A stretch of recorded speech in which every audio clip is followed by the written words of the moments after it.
संसार खोजत खोजत सतगुरु पाए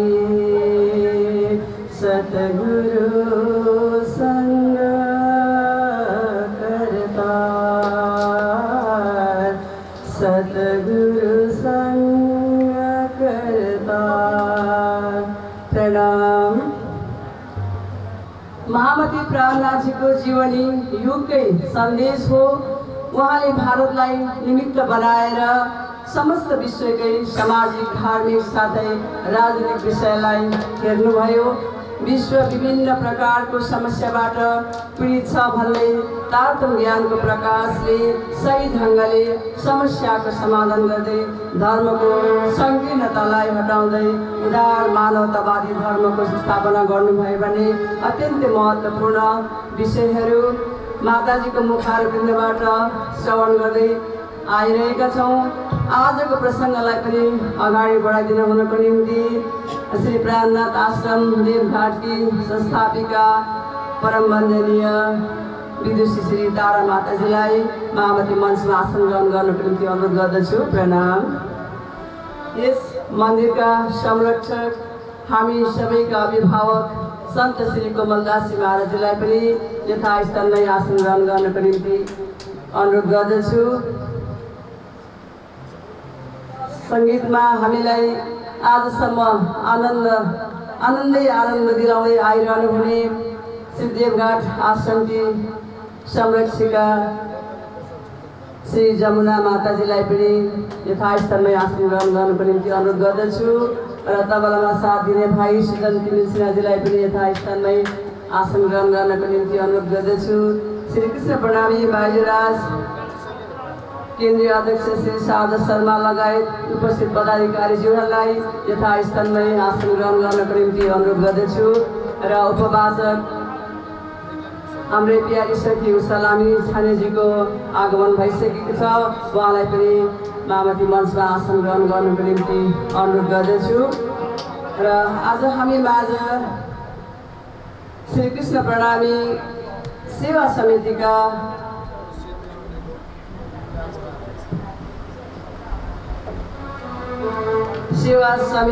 पूर्व उपाध्यक्ष हाल केन्द्रीय सल्लाहकार श्याम अतिथिजी हामी माझ उपस्थित हुनुहुन्छ। उहाँलाई पनि यस कार्यक्रममा स्वागत गर्दै आसन ग्रहण गर्नको निम्ति अनुरोध गर्दछु।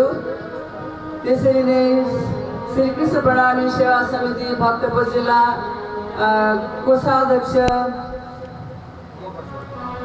सगुन केसीजीलाई पनि यथास्थानमै आसन ग्रहण गर्नको निम्ति अनुरोध गर्दछु र भक्तपुर जिल्ला बाजुराज अध्यक्ष श्री सुन्दा केसीजीलाई पनि यथास्थानमै आसन ग्रहण गर्नको निम्ति अनुरोध गर्दछु र हामी माझ विभिन्न विशिष्ट व्यक्तित्वहरू हुनुहुन्छ। उहाँहरूलाई यस कार्यक्रममा स्वागत गर्दै यथास्थानमै आसन ग्रहण गर्नको निम्ति अनुरोध गर्दछु र आजको भण्डारा सेवा दिने शुद्ध साथीहरू हुनुहुन्छ। श्री विनोद रावत, श्रीमती सुमित्रा रावत, हाल उहाँहरू अमेरिका निवासी हुनुहुन्छ र उहाँले आफ्नो धामवासी मुमा लीला रावतको सम्झनामा चाहिँ आजको भण्डारा सेवा दिन गइरहनु भएको छ र बुवा रामबहादुर रावत पनि उपस्थित हुनुहुन्छ। उहाँलाई पनि आसन ग्रहण गर्नको निम्ति अनुरोध गर्दछु बुबालाई पनि र कर्ता परिवारलाई माताजीहरूलाई चन्दन वन्दन गरिदिनुको निम्ति म हार्दिक अनुरोध गर्दछु। अगाडि आइदिनु होला हजुरहरू र शान्ति श्रेष्ठज्यू, वन्दना प्रधानज्यू यस आश्रमको सञ्चालनको निम्ति उहाँहरूले सधैँ विभिन्न सेवाहरू गर्दै नै आइरहनु भएको छ। आज पनि उहाँले रु 21,000 प्रदान गरी यस आश्रमको सेवाको लाभ लिनुभएको छ। शान्ति श्रेष्ठ उहाँजीलाई पनि उठेर सबैलाई प्रणाम गरिदिनुको निम्ति अनुरोध गर्दछु। अब हामीसँग धेरै दिन समय छैन, आज भोलि पर्सि बिहिबारसम्म मात्र हो। हामीले श्री कृष्णको चर्चा सुन्दै सुन्दै हामीलाई परिवर्तन गर्ने अवसर पाएका छौँ। 1 वर्षसम्म हामी घरमा रहेर 1 महिनासम्म सुनेको कथालाई हृदयमा लिएर केही न केही चाहिँ आफूमा सुधार ल्याऊ, आफूमा परिवर्तन ल्याऊ। किनभने जसरी सुन्यो त्यसरी नै गयो भने हामीमा केही पनि परिवर्तन हुँदैन। कुनै न कुनै कुराहरूको सद्गुरुहरूको प्राणनाथजीको जीवनीलाई सम्झेर हामीले आफूलाई पनि परिवर्तन ल्याऊ भन्दै आजको कथालाई पहिला हामी भजन श्रवण गर्नेछौँ, त्यस पश्चात कथा श्रवण गर्नेछौँ। प्रणाम। जिंदगी एक किराए का घर है, एक न एक दिन बदलना पड़ेगा। जिंदगी एक किराए का घर है, एक न एक दिन बदलना पड़ेगा। मौत जब तुझको आवाज देगी, मौत जब तुझको आवाज देगी, घर से बाहर निकलना पड़ेगा, घर से बाहर निकलना पड़ेगा।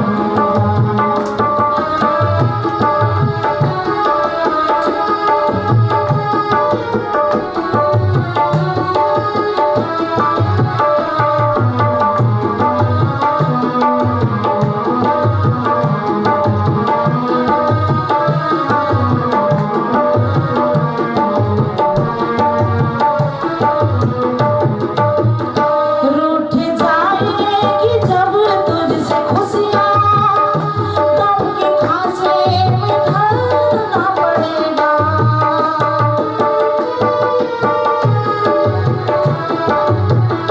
रूठ जाएगी जब तुझसे खुशियाँ, गम की सांसें में ढलना पड़ेगा।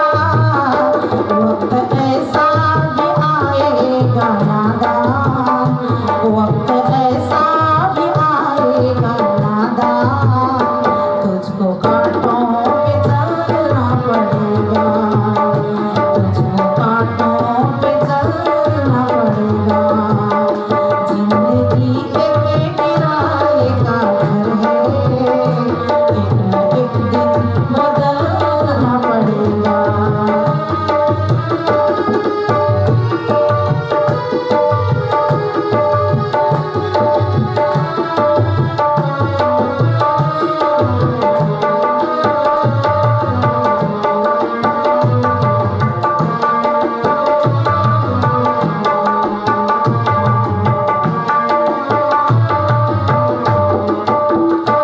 ऐसी हो जाएगी तेरी हालत, काम आएगी दौलत ताकत।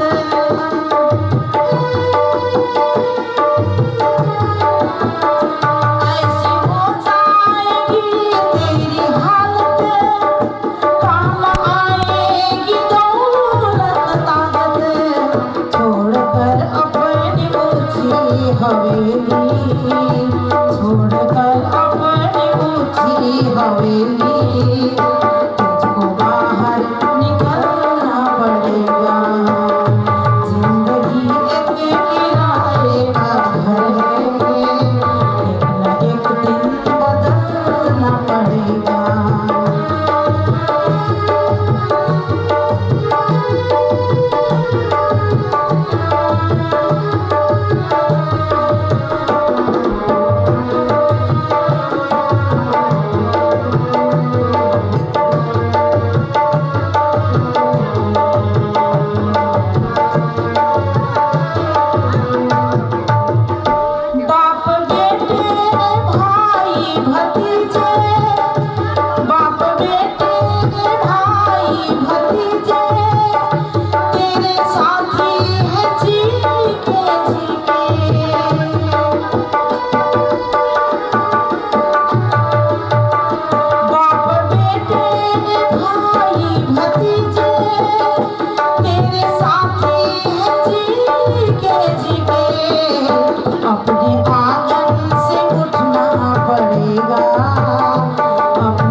निकलना पड़ेगा, घर से बाहर निकलना पड़ेगा, एक न एक दिन निकलना पड़ेगा, एक न एक दिन निकलना पड़ेगा। परमात्मने नमः। सच्चिदानंद रूपाय विश्वोत्पत्त्यादि हेतवे तापत्रय विनाशाय श्री कृष्णाय वयं नुमः। चिदादित्यं किशोरांगं परिधाम्नि विराजितं स्वरूपं सच्चिदानन्दं निर्विकारं सनातनं।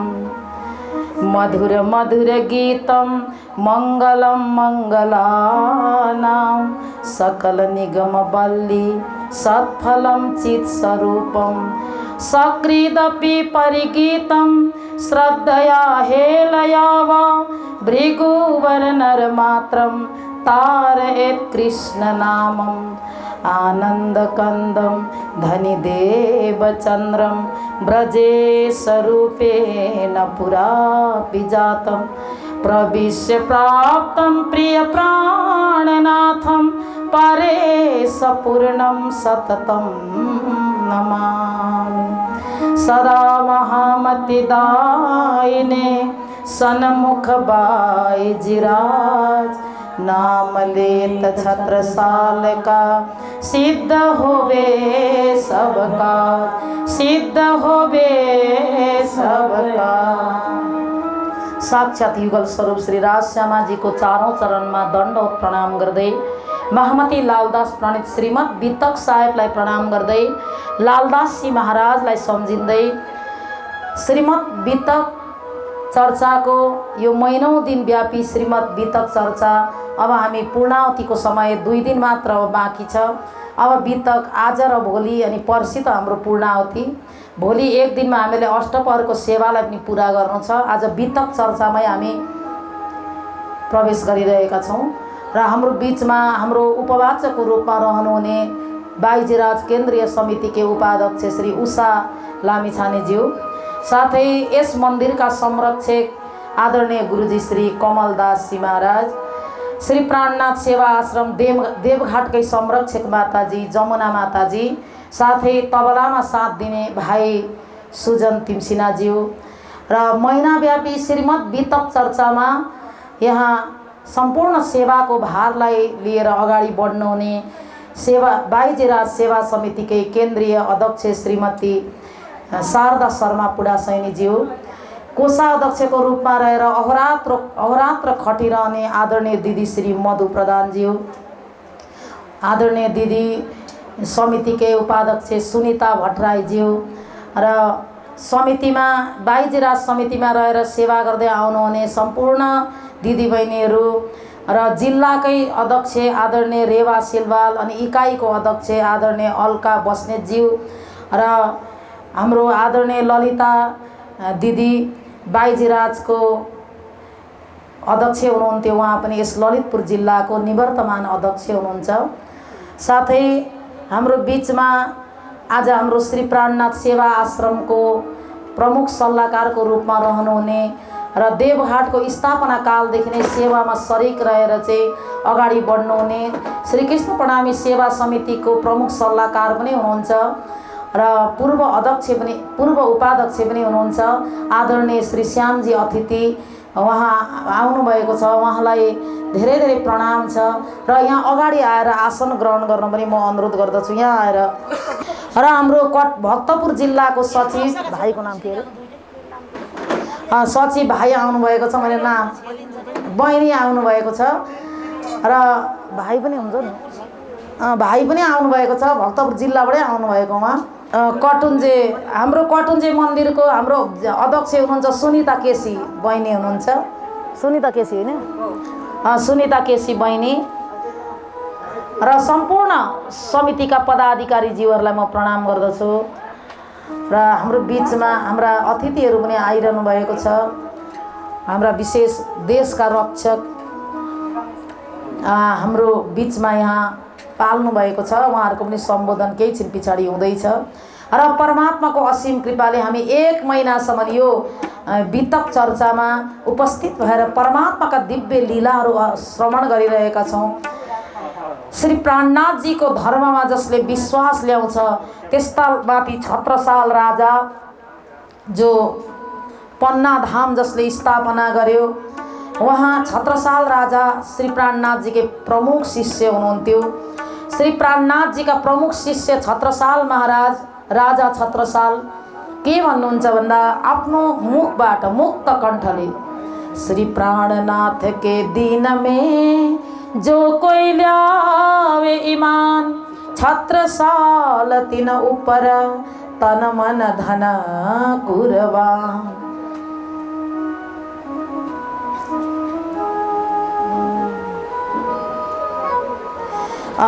हाम्रो बीचमा राजदलगढबाट आउनुभएका श्री रमेश कार्की मेजर साहब हुनुहुन्छ। उहाँलाई पनि धेरै धेरै स्वागत छ यहाँ आइदिनु भएकोमा। आसन ग्रहण गर्न अनुरोध गर्दछु। त्यस्तै के हो यो अपुराज हो, अपुराज पन्त क्याप्टेन साहब, उहाँलाई पनि आसन ग्रहण गर्न अनुरोध गर्दछु। हरेराम थापा शुभ साहब हुनुहुन्छ, उहाँलाई पनि अनुरोध गर्दछु आसन ग्रहण गर्न। र उहाँहरू यस मन्दिरमा यसरी आउनुभएको छ। यो संस्थालाई उहाँहरूको ठुलो योगदान छ, टेवा पुर्याइरहनु भएको छ। पहिला पनि यहाँका वृद्ध वृद्धाहरूलाई धेरै ठुलो सेवा गर्नुभएको छ। बीचबीचमा यहाँ सोधपुछ गरेर उहाँहरूले सेवा गरेको कुरा मैले सुन्न पाएकी छु। र यहाँको गतिविधि, यो आश्रममा वृद्धहरू, असहायहरू, अनाथहरू, विद्यार्थीहरू अनि अशक्त वृद्धहरू बस्नुहुन्छ। यो महिला समिति, केन्द्रीय बाइजराज समितिहरूले उहाँहरूको जुन सेवाको अभिभारा लिनुभएको छ र यस्तो ठाउँमा उहाँहरूले आफै नै सोधेर फोन गरेर, फोन पत्ता लगाएर आफै फोन गरेर आएर सेवा गर्नुभएको छ। यस्ता समाजसेवी, देशका रक्षकहरू, उहाँहरूलाई परमात्माको कृपा बनिरहोस् र राष्ट्रप्रेमी, राष्ट्रका सेवकहरू हुनुहुन्छ। उहाँहरूको कार्य दिन उच्च गतिले बढेर जाओस् र उहाँहरूको सबै कार्यहरू पुरा होस् भन्दै हाम्रो बाइजराज केन्द्रीय अध्यक्ष श्री शारदा शर्मा पुडासैनीज्यूले उहाँहरूको सम्मान गर्नुभयो। र अब अगाडिको कार्यक्रम केही छ दिदी? अब अगाडिको कार्यक्रम केही छ भने अब एकछिन परमात्माको लीला चर्चा, परमात्माको कथालाई श्रवण गर्नुहोस्।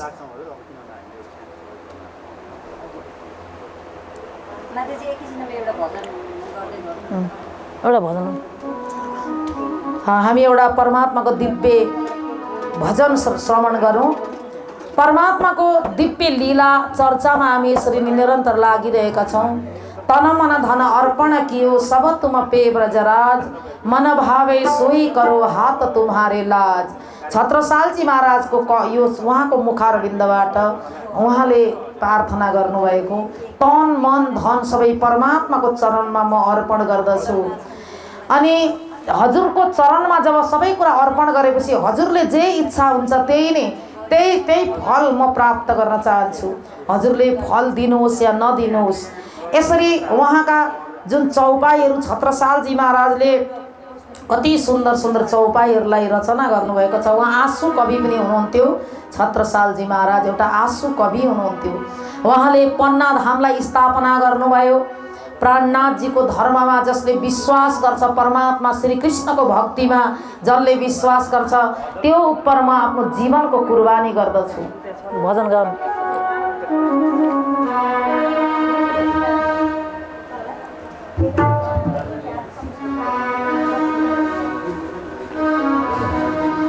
कृष्णको नाम जपेरा सबले जीवन पार लगाऊ, मनको गहिरो मैलो धोएर जन्म सफल बनाओ।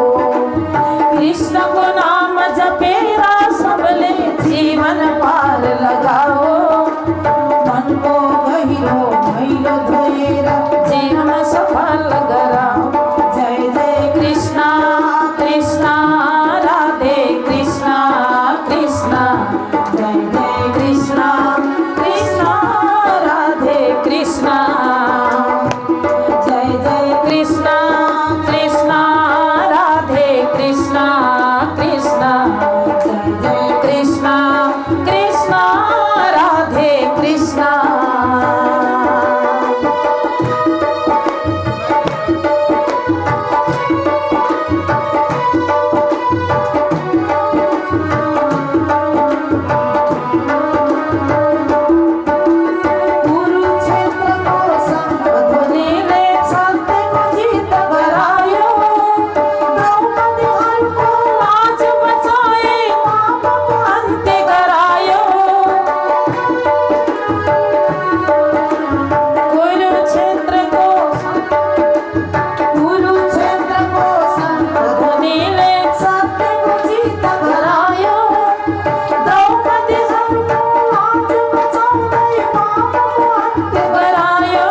सद्गुरु महाराज की, श्री प्राणनाथ प्यारे की।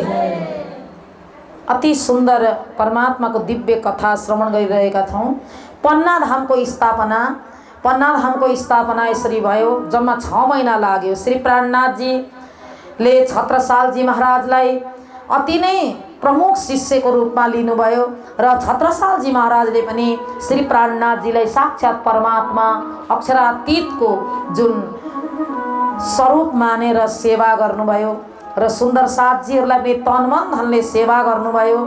श्री प्राणनाथजीलाई पधराउने गर्नुभयो।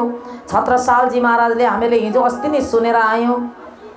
छत्रसालजी महाराजले श्री प्राणनाथजीलाई सुन्दर पालकीमा राखेर बुन्देलखण्डमा घुमाउनु भयो र श्री प्राणनाथजी विन्ध्याचल पर्वतमा लिएर जानुभयो।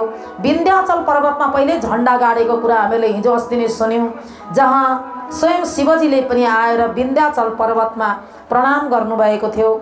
यहाँ इन्द्रावती नामकी एउटी देवी आउँदछिन् र प्राणनाथको रूपमा आएर चाहिँ अक्षरातीतको शक्ति लिएर आउनुहुन्छ र यहाँ ठुलो धामको स्थापना हुन्छ भनेर शिवजीले पनि पार्वतीलाई भनिसक्नु भएको थियो। झण्डा त त्यहाँ गाडिसकेको थियो, तर त्यहाँ सुन्दर साथीहरूलाई अनि प्राणनाथजीलाई छत्रसालले लिएर जानुहुन्छ। प्राणनाथजी त्यो ठाउँमा गएर पालकी बिसाउनुहुन्छ छत्रसालले र त्यो भूमिमा श्री प्राणनाथजीले जहाँ झण्डा गाडेको थियो त्यही नै पन्ना धामको स्थापना गर्ने इच्छा गर्नुभयो र छत्रसालजी महाराजले त्यहाँ धाम बनाउने जुन अठोट लिनुभयो र सुन्दर मन्दिर बन्यो। त्यहाँ 6 महिनासम्म पहिला बङ्गलाजी, अति सुन्दर बङ्गलाजी मन्दिर बन्दछ। स्वयं प्राणनाथजी साथमा हुनुहुन्थ्यो। बङ्गलाजी मन्दिर बन्दा त्यो बङ्गलाजीमा सम्पूर्ण सुन्दर साथले एक इँटा बोकेर, सम्पूर्ण सुन्दर साथले दुःख कष्ट गरेर श्री प्राणनाथजीको अगुवाईमा श्री प्राणनाथजीले पनि त्यो एक इँटाहरू त्यहाँ राख्नु भएको छ र छत्रसालजीले धन सम्पत्ति आफ्नोमा जे जति छ त्यो निछावर गर्नुभयो श्री प्राणनाथजीलाई। श्री प्राणनाथजीले त्यो निछावर गरेको धन उहाँलाई नै वापस फिर्ता दिनुभयो, आफूले लिनु भएन 1 रुपैयाँ पनि। पहिले आफू दाता हुनुभयो छत्रसाल र छत्रसालले सबै कुरा समर्पण गर्नुभयो, तर श्री प्राणनाथजीले सबै छत्रसाललाई वापस गर्नुभयो र श्री 5 पद्मावती पन्ना धामको स्थापना त्यहाँ भयो। पहिला बङ्गलाजीको स्थापना भयो। महामती श्री प्राणनाथजी बङ्गलाजी मन्दिरमा विराजमान हुनुभयो र त्यहीँ बसेर महामती प्राणनाथजीको मुखारविन्दबाट जुन चर्चाहरू बाणीहरू उत्रिन्थे त्यही खुलासा बाणीहरू उत्रे र रामनगरमा पनि सुरु भएको थियो खुलासा बाणी। रामनगरदेखि नै चौपाईहरू उत्रिन सुरु गरेका थिए। अनि त्यहाँ 2 प्रकरणहरू शेख खिदर र भिखारी दासलाई सुनाउनु भएको थियो श्री प्राणनाथजीले रामनगरमा र सम्पूर्ण खुलासा ग्रन्थहरू आएर चाहिँ कहाँ उत्रिन्छन् भन्दाखेरि कहाँ पुरा हुन्छ भन्दा पन्ना धाममा आएर चाहिँ खिलवत ग्रन्थ अनि परिक्रमा ग्रन्थ, सागर ग्रन्थ, सिंगार ग्रन्थ अनि सिन्धी मार्फत सागर यी सारा बाणीहरू पद्मावतीपुरी धाममै उत्रेका हुन्। अरू जति ग्रन्थहरू नजरबन्दमा हप्सामा उत्रेका ग्रन्थहरू हामीले अस्ति सुनिसक्यौँ। कति कति ग्रन्थहरू उत्रेका थिए। सुरतमा पनि आएर कति विद्वानहरूलाई चिन्तामणिहरूलाई उपदेश दिँदाखेरि कति प्रकरणहरू चौपाइहरू पनि उत्रेका थिए र श्री प्राणनाथजीका बाणी अधिकांश पन्नामा अवतरित हुन्छन् र पद्मावतीपुरीको महिमा विशेष छ। पद्मावतीपुरीको महिमा श्री प्राणनाथजी आफ्नै मुक्त कण्ठले पद्मावतीपुरीको महिमा गाउनुहुन्छ। आली मोहि प्राणनाथ मन भाए, आली मोहि प्राणनाथ मन भाए, आली मोहि प्राणनाथ मन भाए, आली मोहि प्राणनाथ मन भाए। विंध्याचल पर्वत के ऊपर सुंदर धाम सुहाए, विंध्याचल पर्वत के ऊपर सुंदर धाम सुहाए। गुम्मट बंगला बन्यो है धनी को, हिरन तखत धरावे, प्राणनाथ मन भावे, आली मोहि प्राणनाथ मन भावे, आली मोहि प्राणनाथ मन भावे। श्री प्राणनाथजीले हरेक जे कार्य गर्नुहुन्छ मलाई अति मन पर्छ, अति सुन्दर लाग्छ। सुन्दर साथीहरू सखीको रूपमा यी आत्माहरूले चाहिँ अलि मोही, अरे सखी प्राणनाथ अति नै मन पर्छ। श्री प्राणनाथ साक्षात अक्षरातीत हुनुहुन्छ। यस्ता यस्ता बाणीहरू ब्रह्ममुनिहरू पद्मावतीपुरी धामभित्र बङ्गलाजीमा बसेर चाहिँ गाउँदथे। यो बङ्गलाजीमा बसेर बाईजी महारानीको साथमा गाएको बाणी हो र बङ्गलाजी मन्दिर बन्यो। पद्मावतीपुरी अति सुशोभित हुँदै गयो। रतन जडित पद्मावतीपुरी बन्यो। रतन जडित पद्मावती सोए, देव सकल ललचाए। 33 कोटी देवी देवताहरू पनि त्यसमा पुष्पवृष्टि गरिरहेका छन्। सुन्दर साथहरू त्यहाँ चर्चा श्रवण गर्नुहुन्थ्यो। बङ्गलाजीमा 5000 जमात थिए त्यहाँ श्रवण गर्न। त्यति बेरसम्ममा बङ्गलाजीभित्र चारैतिरबाट सुन्दर साथहरू आउनुहुन्छ। 5000 जमातको सङ्ख्यामा हुनुहुन्थ्यो र यो व्यवस्था छत्रसालजी महाराज, श्री प्राणनाथजी र बाईजी महारानी सुन्दर साथीहरूको लागि उहाँ व्यवस्था गरिरहनु भएको थियो बस्नको लागि। छत्रसालजी महाराजको दरबार पनि निर्माण भयो।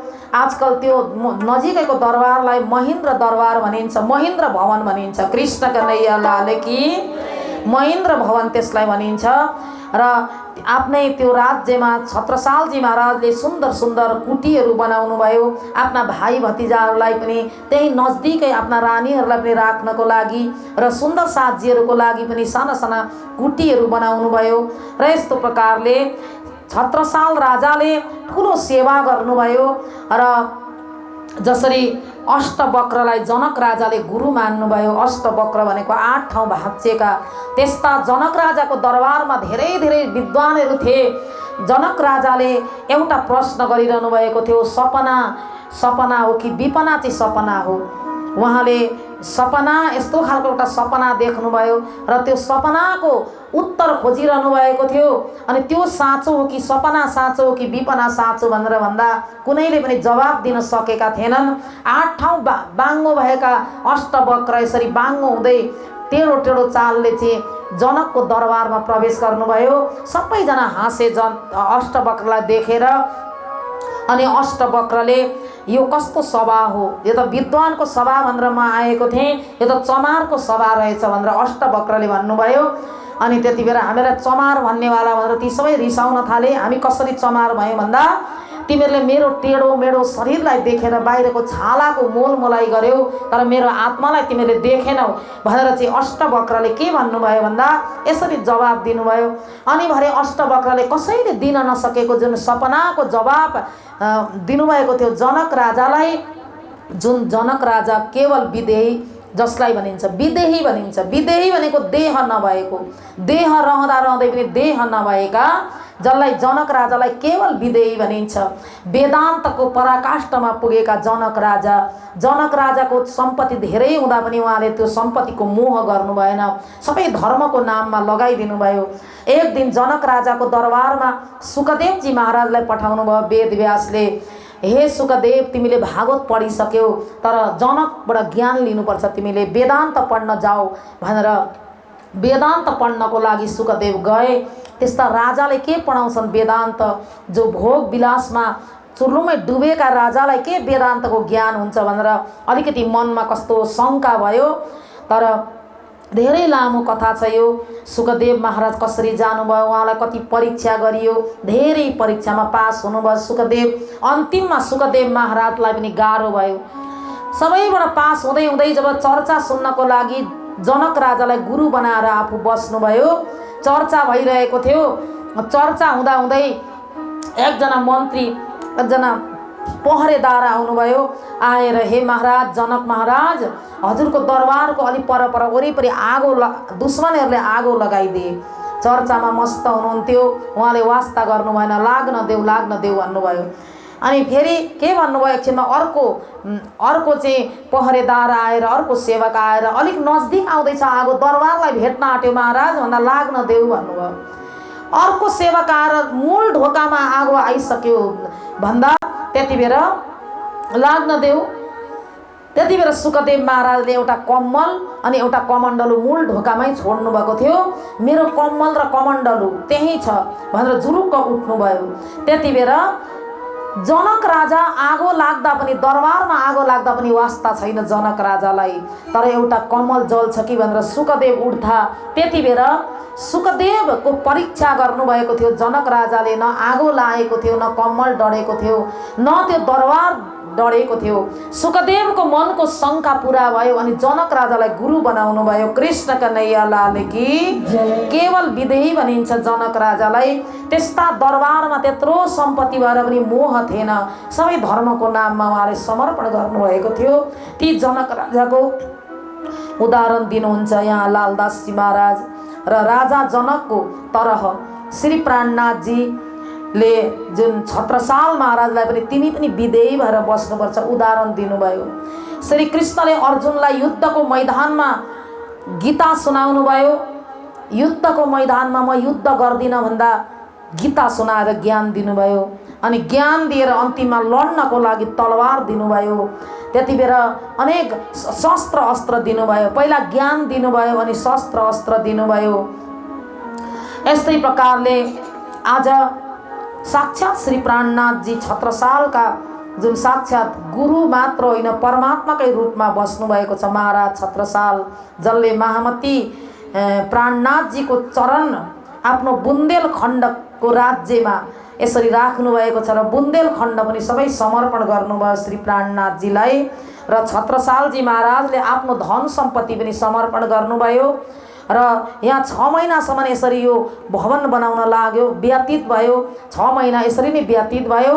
6 महिना पछाडि एक दिन श्री प्राणनाथजीले औरङ्गजेब अहिलेसम्म जागेको छैन, कति दिल्लीदेखि प्रयास गर्यो तर जाग्दैन, यसलाई कुरानकै भाषाबाट जगाउनुपर्छ, कुरान खोल भनेर कुरान खोल्नको लागि श्री प्राणनाथजीले लालदासलाई भन्नुभयो। र लालदास महाराज र प्राणनाथजी एकान्तमा कुरान खोलेर कुरानमा के लेखेको रहेछ भनेर कुरान पढ्नु हुँदै थियो। अचानक छत्रसाल महाराज आइपुग्नु भयो। छत्रसाल महाराजलाई देखेर लालदासजी बाहिर निस्किनु भयो। अनि एकछिन हजुर एकछिन बस्नुहोस् भनेर चाहिँ बाहिरै ढोकामा उभ्याउनु भयो। अनि प्राणनाथजीलाई सोध्न जानुभयो। यसरी छत्रसाल आएका छन्। छत्रसाल महाराजजी बाहिरै बस्नुभएको थियो, एकछिन कुरान पढिरहनु भएको थियो र लालदासजीलाई पनि लिएर आउनु भनेर चाहिँ छत्रसाललाई पनि लिएर आउनु भनेर प्राणनाथजीले भन्नुभयो। र लालदासजी महाराज आउनुभयो। आएर हजुरलाई पनि प्राणनाथजीले बोलाउनु भएको छ भनेर जुन भित्र लिएर जानुभयो। छत्रसालजी महाराजले प्राणनाथजीलाई प्रश्न गर्नुभयो, हे धामका धनी, यसरी हजुर के पढिरहनु भएको थियो भनेर अनि प्रश्न गर्नुभयो भरे छत्रसाललाई सबै कुरा बताउनु भयो प्राणनाथजीले। हरेक शास्त्रमा ब्रह्म सृष्टिको आगमनको सूचना छ, बाइबलमा पनि छ, अनि बुद्धको जुन बुद्ध गीतामा पनि छ, अनि त्यस्तै प्रकारले वेदमा पनि छ, उपनिषदमा पनि छ। सबै शास्त्र हेर्नु पर्दछ। छत्रसालजी महाराज पहिला पनि आएर पढ्दै गरेको देखेर फर्किनु भएको थियो। यहाँ दुईजना बसिरहेको ठाउँमा तेस्रो व्यक्ति जानु हुँदैन भन्ने कुरा छत्रसालजी महाराजलाई ज्ञान थियो। दुईजना बोलिरहेका छन्, एक आपसमा दुईजना आम्ने सामने भएर बोलिरहेका छन् भने तेस्रो जानु हुँदैन। यति कुरा चाहिँ, यो कुरा चाहिँ हामी सबैले सम्झिने कुरा हो। दुईजना केही गोप्य बात गरिरहेका छन् भने तेस्रो खुत्त गएर त्यहाँ गएर सुन्नु हुँदैन। यो भोज राजाले यो कुरा गर्नुभएको छ। राजा भोजका दुईटी रानीहरू एक आपसमा बात गरिरहेका थिए। दुईटी रानी बात गरिरहेको ठाउँमा राजा भोज पुग्नुभयो। राजा भोजलाई रानीहरूले एकैचोटि मूर्ख भने। कृष्ण कन्हैया लाल की आफ्ना पतिलाई महाराजलाई मूर्ख भनेर सम्बोधन गरे। राजा त त्यहाँबाट फरक्कै फर्केर जानुभयो। अनि आफ्नो सभामा ठुला ठुला मन्त्री महोदयहरू थिए, ज्ञानी मुनिहरू थिए। उनको जुन भोज राजाको सभामा कालिदास जस्ता विद्वान पण्डित पनि थिए र भोज राजा सभामा बसिरहनु भएको थियो। उताबाट कालिदास पनि आउनुभयो। विद्वान पण्डित कालिदासलाई मूर्ख भनेर सम्बोधन गर्नुभयो। राजाले मूर्ख भनेर सम्बोधन गर्दा कालिदासले भन्नुभयो, किन मलाई मूर्ख भन्नुभयो? खादन्न गच्छामि हसन्न जल्पे गतम न सोचामि कृतन्न मन्ने द्वाभ्याम तृतीयो न भवामी राजन किम कारणम भोज भवामी मूर्ख भनेर चाहिँ, हे राजा भोज, तपाईँले मलाई किन मूर्ख भन्नुभयो? मूर्ख कसलाई भनिन्छ भन्दा जो खाँदै हिँड्दै गर्दछ, खान्छ पनि हिँडिरहेछ बाटामा, अनि बातचित गरेको बेलामा बिचबिचमा बातचित भइरहेको छ, जोडले अट्ठास गरेर जो हाँस्दछ त्यसलाई मूर्ख भनिन्छ।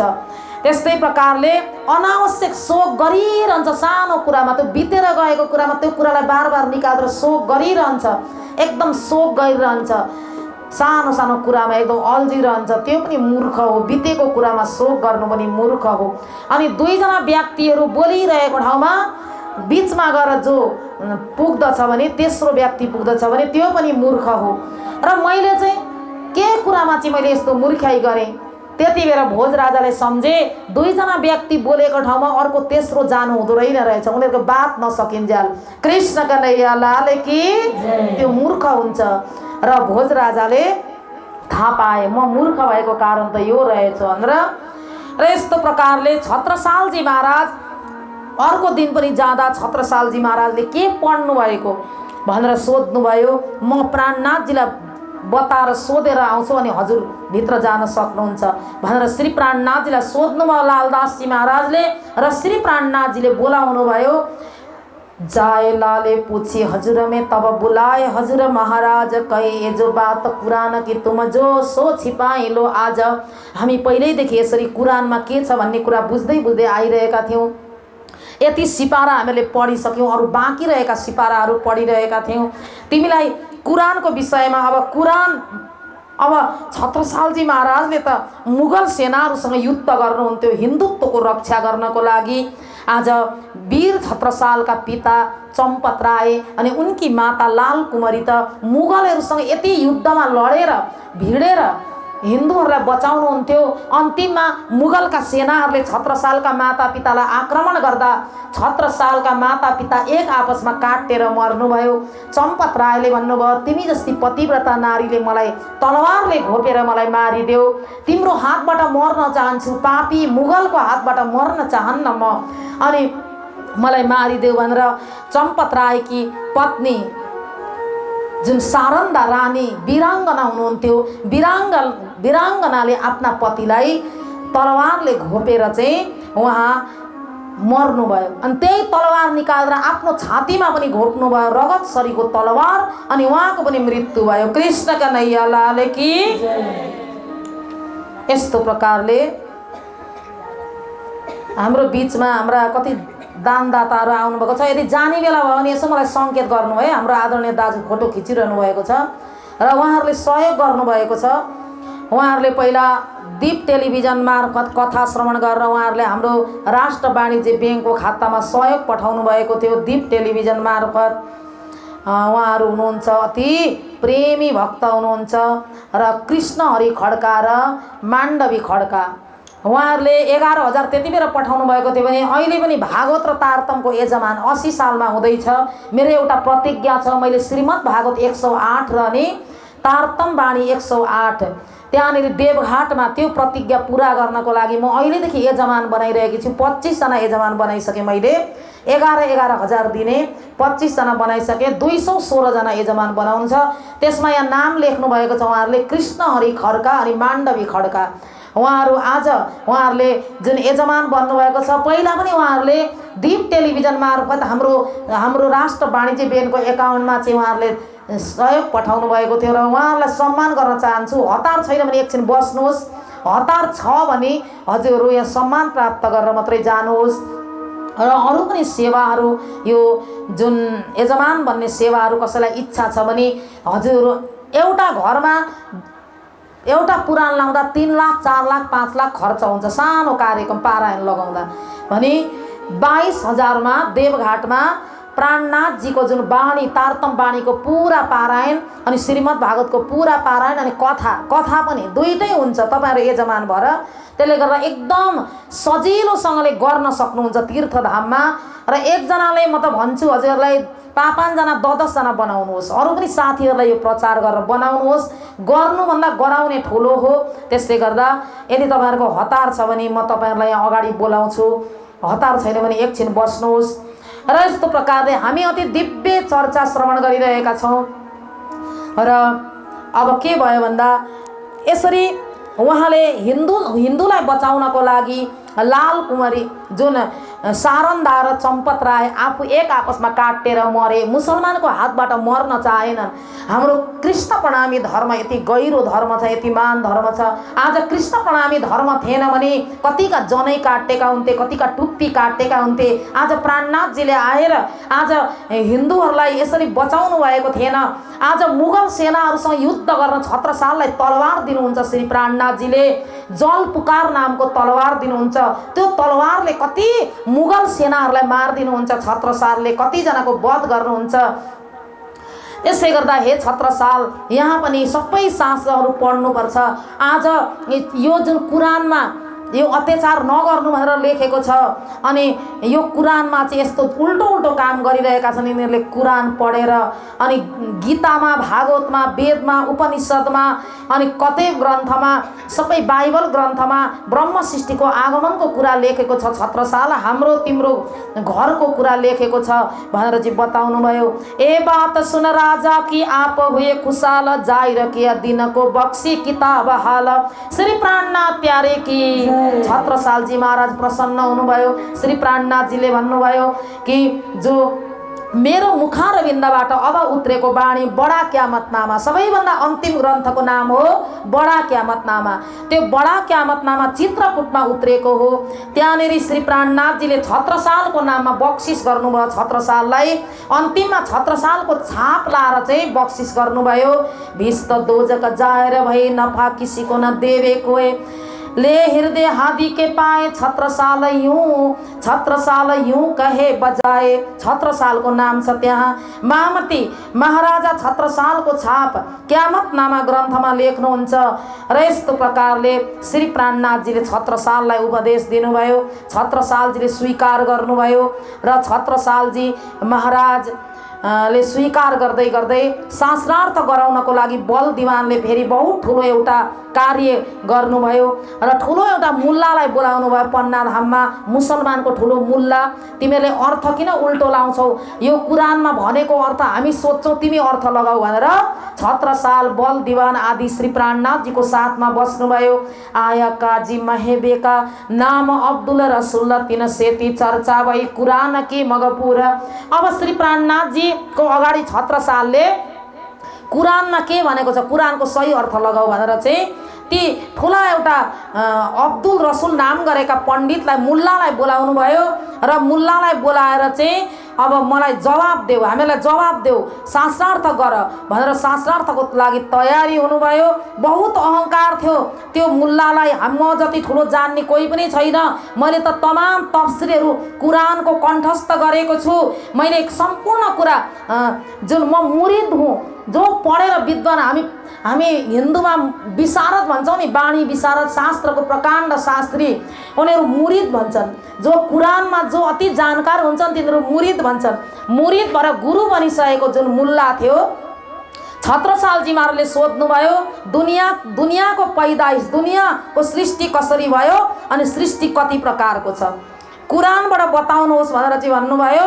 र हर धर्म ग्रन्थ सृष्टिको क्रममा बहुत ठुलो ठुलो मानेको छ। हरेक धर्म ग्रन्थलाई, भागवत होस् या बाइबल होस् या कुरान होस् या पुराण होस्, ग्रन्थ होस्, वेद होस्, गीता होस्, सबैलाई सृष्टि, सबैमा सृष्टिको विषयमा बताएको छ। सृष्टि कसरी भयो, पाँच प्रकारको पैदाइश अल्लाह कलामको अन्तर्गत लेखेको छ भने मुल्लाले। र पढी सबै कुराहरूको रहस्य मैले सम्झेको छु भनेर भन्यो। र खुदाको एउटा हातबाट मोहम्मद, अर्को हातबाट ईसा रूह, यी दुईटाको सृष्टि भयो। कृष्ण कन्हैया लाल की जय। सृष्टि भयो। र अब अगाडि भन्छन् खिलवतबाट फरिस्ताहरू आए अनि कुन्न भनेको भइहाल भन्ने बित्तिकै सृष्टि भयो। र आम खलक सृष्टि भयो, उत्पत्ति भयो। यी पाँच प्रकारको सृष्टि कुरानको अन्तर्गत चाहिँ यसरी बताएको छ भनेर चाहिँ त्यो मुल्लाले भन्यो।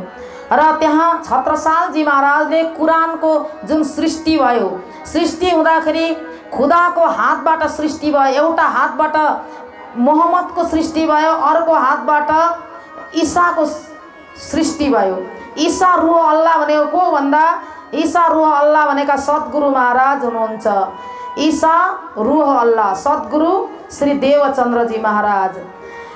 र परमधाम अरवाहबाट चाहिँ अरवाह भनेको परमधाम हो भन्नुभयो। एउटा हातबाट चाहिँ मोहम्मदको सृष्टि भयो। मोहम्मद भनेका साक्षात् श्री प्राणनाथ हुनुहुन्छ। ईसा रूह अल्लाह भनेका सद्गुरु हुनुहुन्छ भनेर अर्थ लगाइदिनु भयो। अरू कोही पनि होइन। कुरानले बताउन खोजेको भाषा मात्रै अलग हो। त्यसले गर्दा इब्तदाय भनेको परमधामको मूल मिलाप हो। अनि होजा, अब यहाँ होजा भनेको सृष्टि भइहाल भनेर चाहिँ शास्त्रमा पनि छ। त्यसले गर्दा कुरानको अन्तर्गत बताएको कुरा, आम खलक भनेको जीव सृष्टिको उत्पत्ति हो, पाँच प्रकारको सृष्टि हो। त्यसले गर्दा आम खलक भनेको चाहिँ जीव सृष्टिको उत्पत्ति हो। फेरि सोध्नुभयो अब्दुल रसुल्ला, अब बताओ सृष्टि पाँच प्रकारको तपाईँ कुन सृष्टि हो त, जुन दायाँ र बायाँ हातबाट भयो, इब्तदाय सृष्टि या खिलवतको सृष्टि, यसको लागि चाहिँ तपाईँले कुनलाई चाहिँ मान्नुहुन्छ भनेर भन्नुभयो। अनि त्यो मियाँलाई भन्नुभयो। त्यति बेला मियाँ मौन धारण गरेर बस्यो, केही पनि बोल्न सकेन। एकछिन चुप्प लाग्यो। त्यति बेला छत्रसालले भन्नुभयो, हे मियाँ, अघि त म जति जान्ने कोही पनि छैन भनेर भन्थिस्, अहिले त खोइ बोल्दैनस् त भनेर भन्दा जुरुक्क उठेर मियाँ गएर श्री प्राणनाथजीलाई चरण पक्रेर चाहिँ तपाईँ नै हुनुहुन्छ पूर्ण ब्रह्म परमात्मा, तपाईँ नै हुनुहुन्छ अल्लाह, तपाईँ नै हुनुहुन्छ मोहम्मद, तपाईँ नै हुनुहुन्छ आखिर जमानाको खाबिन्द, तपाईँदेखि अरू कोही पनि छैन, मोहम्मद मेहन्दी इमाम तपाईँ नै हुनुहुन्छ भनेर चाहिँ श्री प्राणनाथजीलाई प्रणाम गरेर अनि हार दछ, उसले हार स्वीकार गरेर श्री प्राणनाथजीको चेलो शिष्य बन्दछ त्यो मुल्ला। त्यही समयमा अब के गर्नुभयो भन्दा श्री प्राणनाथजीले छत्रसालजीलाई यो सबै भेदहरू खुलाउन लाउनुभयो। त्यो समयमा महामती श्री प्राणनाथजीले पाँच प्रकारको सृष्टिको व्याख्या गर्नुभयो। पाँच प्रकारको पैदाइश, सबैभन्दा पहिला कुन्नबाट सृष्टि भयो। आम खलक भनेको श्रीमद् भागवत, एकोहम बहुश्याम, भगवान नारायण म एक्लै छु धेरै हुँ भन्दा यस्तो इच्छा हुँदा जीव सृष्टिको पैदाइश भयो। र पूर्ण ब्रह्म परमात्मा श्री कृष्णबाट मूल मिलापमा विराजमान भएका बायाँपट्टि श्यामाजी महारानी विराजमान हुनुहुन्छ। उनको बायाँपट्टि सुन्दरबाई सखी रहनु भएको छ। सुन्दरबाई सकी श्री देवचन्द्रजी महाराजको रूपमा अवतरित हुनुभयो र राजजी महाराज दाई ओर इन्द्रावती सखी हुनुहुन्छ। इन्द्रावती सखी महामती प्राणनाथजीको रूपमा आविर्भाव हुनुभयो। यी दुईटा दायाँ र बायाँका सृष्टि हुन् भनेर छत्रसालजी महाराजले श्री प्राणनाथजीले बताउनु भएन, छत्रसालजी महाराज भनिरहनु भएको छ। खिलवत माने अक्षरधाम हो, अक्षरधाम भनिन्छ। अक्षरधामबाट ईश्वरी सृष्टिहरू आयो संसारमा। इब्तदाई भनेको मूल मिलावा ब्रह्म सृष्टिहरू आए संसारमा। यो सारा अब्दुल रसुललाई सुनाउनु भयो। त्यो समयमा एकदम मौन धारण गरेर बसेको अब्दुल रसुल पनि श्री प्राणनाथजीको शिष्य बन्यो। अब उनले हारिसकेपछि त्यहाँका सम्पूर्ण पण्डितहरूलाई पनि बोलाउनु भयो। जति पनि पण्डितहरू थिए, विद्वानहरू थिए, ती सबैलाई बोलाएर अब शास्त्र, भागवत, गीता आदिबाट चाहिँ जुन प्रश्न गर्नुभयो। प्रश्न गर्दा कृष्णको त्रिधा लीलाको विषयमा, कृष्णको त्रिधा लीला के हो, कृष्णको कृष्ण कृष्ण त सबैले भन्छन्, तर कृष्णलाई एउटै दाल खिचडी पारेर मुछेका छन्। लु तपाईँहरू पण्डितहरूले भन भनेर चाहिँ कृष्ण लीला बहुत विचित्र छ। कृष्ण लीलाको विषयमा चाहिँ श्री प्राणनाथजी अनि छत्रसालले सोध्नुभयो। सुन्दर बल्लभ बद्री भले मिले कलिमाही र सुन्दर बल्लभ बद्री नाम गरेका यी पण्डितहरूलाई बोलाएर भन्नुभयो, श्रीकृष्ण पूर्ण ब्रह्म अक्षरातीत जो परमधामबाट आउनुभएको थियो, उहाँले आफ्नो लीलालाई सकेर फेरि परमधाममा जाग्नुभयो। अनि गोलोकनाथ कृष्ण आएर कंसलाई उद्धार गरेर उहाँ पनि गोलोक धामतिर जानुभयो। अब विष्णु कृष्णको शक्तिद्वारा संसारमा अनेक लीलाहरू हुन्छ, युद्ध हुन्छ, शङ्ख चक्र गदा पद्म लिएर अगाडि बढ्नुहुन्छ। ब्रजमण्डलदेखि कृष्ण एक पाइलो पनि अगाडि बढ्नु भएन। वृन्दावन परित्यज्यम पादम मेकम न गच्छति, वृन्दावनलाई त्यागेर कृष्ण एक पाइलो पनि अगाडि म जान्न भन्नुभएको थियो। द्वारिकामा जाने कृष्ण को हो भनेर सोध्नुभयो। त्यति बेला ती पण्डितहरूले जवाब दिन सकेनन्। द्वारिकामा जाने कृष्ण को हो, ती मथुरामा जाने कृष्ण को हो। कृष्ण जब वृन्दावन छोडेर जाँदा गोपीहरू यति रोए कृष्णको लागि, आफ्नो जीवन नै कृष्णलाई समर्पण गरे। तर मथुरा धेरै टाढा थिएन गोकुलबाट। सधैँभरि दही मोही बेच्नलाई जान्थे मथुरा, तर कृष्णलाई भेट्न किन गएनन्? कृष्ण कन्हैया लाल की। अनि कृष्ण किन आउनु भएन फेरि गोपीहरूलाई भेट्न? कृष्ण र गोपीको त्यस्तो प्रेम थियो, कृष्ण र राधाको त्यस्तो प्रेम थियो, किन फेरि भेट भएन? त्यति नजदिकबाट कृष्ण किन आउनु भएन? अन्तिममा कृष्णले उद्धवलाई सन्देश दिएर पठाउनु भयो, तर आफू किन आउनु भएन भन्ने यी सबै कुराहरू। अनि गीता भन्ने कृष्ण को हुन्? गीता जति बेला युद्धको मैदानमा गीता भन्नुभयो, क्षर अनि अक्षर अनि अक्षरातीतको व्याख्या गर्नुभयो। अक्षरातीतको व्याख्या गर्ने कृष्ण को हुन्? क्षर अक्षर अक्षरातीतको कुरा गरेको छ यहाँ। फेरि पछि अर्जुनले महाभारतको युद्ध पुरा भएपछि गीताको विषयमा सुन्ने इच्छा गर्नुभयो। मलाई त्यो गीता सुनाउनुहोस् हे केशव। त्यति बेला त म युद्धको चपेटामा थिएँ, मैले पूर्ण रूपमा बुझिनँ भन्दा परम हि ब्रह्म कथितम योग युक्तेन चेतसा, म अहिले भन्दिनँ। त्यति बेला भन्नेवाला परम ब्रह्म परमात्मा हुनुहुन्थ्यो। परमात्माले भनाउनु भएको थियो कृष्ण कन्हैया लाल की जय। बार बार ढिपी गर्दा फेरि गीता सुनाउनु भयो। अणु गीता भनिन्छ त्यो गीतालाई, सानो थोरै सुनाउनु भयो। तर त्यो अणु गीतामा परमधामको कुरा पनि गर्नु भएन, अक्षरातीतको कुरा पनि गर्नु भएन। श्रीकृष्णले यस्तो प्रकारले त्यहाँ कुरै गर्नु भएन। ती कृष्ण विष्णु कृष्ण हुनुहुन्थ्यो। ए बात श्री कृष्ण की होएन बिना भगवान। भगवानको लीला त एकदम अटपटी छ र पूर्ण ब्रह्म परमात्मा श्री कृष्णकै शक्तिले गीता सुनाउनु भएको थियो। यस्तो प्रकारले भन्नुभयो। र ती बद्री जुन पण्डित थिए बल्लभ बद्री, ऊ हार स्वीकार गरेर फर्केर गए। फर्केर गएपछि बुन्देलाका पण्डितहरूले भने धिक्कार छ तिमीलाई, तिमी जति विद्वान कोही पनि छैन भनेर हामीले तिमीलाई अगाडि राखेर प्रश्नको हल गर्नलाई पठाएको, तिमी हारेर आयौ, तातो पानीमा डुबेर मर बरु। तिमी त कसरी बाँचेर हिँडेका? त्यस्ता राजासँग पनि हारेर आयौ जो पण्डितै होइन राजा, त्यो राजासँग तिमी हारेर आयौ। रातभरि सिकाउँछन् कति कुरा र फेरि भोलिपल्ट टुप्लुक्कै फेरि प्रश्न फेरि गर्नुहोस्, फेरि शास्त्रार्थ गर्छु म भनेर फेरि गए। फेरि जाँदाखेरि शास्त्रार्थ किन गर्न सक्थे उनले? त्यस दिन दिनबाट छत्रसालले पण्डितहरू यस्ता हुँदा रहेछन्, अर्काले उचाल्नेका भरमा उचाल्निँदा रहेछन् भनेर लानत दिनुभयो छत्रसालजी महाराजले।